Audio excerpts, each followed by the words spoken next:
Today we are going to study about intestinal atresia. First aid for your assembly step 1 2025. So present with bilious vomiting and abdominal distension within first 1 to 2 days of life. So what does the bilious vomit and abdominal distension and first 1 to 2 days of life signifies?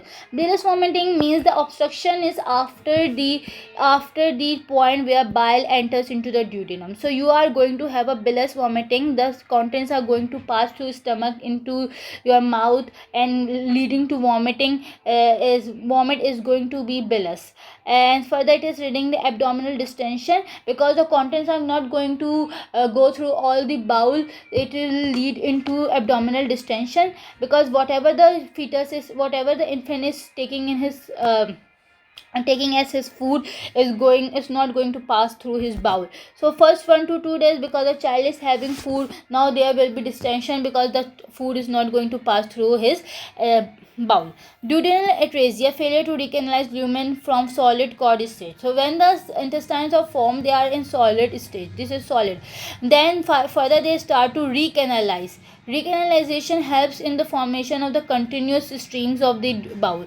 So if there is a failure to recanalize, it will lead into a duodenal atresia. And in chest X-ray you will find double bubble, dilated stomach and dilated duodenum. This is stomach, okay, and this is the duodenum, and you are having atresia over here. So you will see a dilated stomach and dilated proximal duodenum. Further it is written that associated with Down syndrome. So you need to remember that it's in Down syndrome, double bubble sign, duodenal atresia. It's all this all is starting with D, so it's easy to remember. That's in this way. Further, jejunal and ileal atresia, disruption of mesenteric vessels, is typically superior mesenteric artery, ischemic necrosis of fetal intestine. So if there is any problem in the mesenteric vessel, superior mesenteric artery, which supplies the midgut, it will lead into ischemic necrosis of the fetal intestine.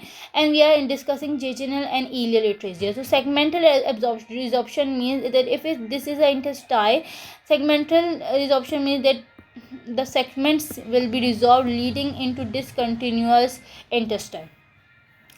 So the bowel will become discontinuous. X-ray may show triple bubble sign because the stomach will dilate, the duodenum will dilate, and the proximal jejunum will dilate. These three things will dilate. So you need to remember that the duodenal atresia with D, double bubble, jejunal and ileal atresia, you are going to have triple bubble. And associated with cystic fibrosis and gastroschisis, so you are having this with these two are relating to the jejunal and ileal atresia, like Down syndrome was relating to duodenal atresia. Associated with cystic may be caused by maternal tobacco smoking or use of vasoconstrictive drug, because the vasoconstrictive drug will lead into ischemic necrosis like cocaine during pregnancy.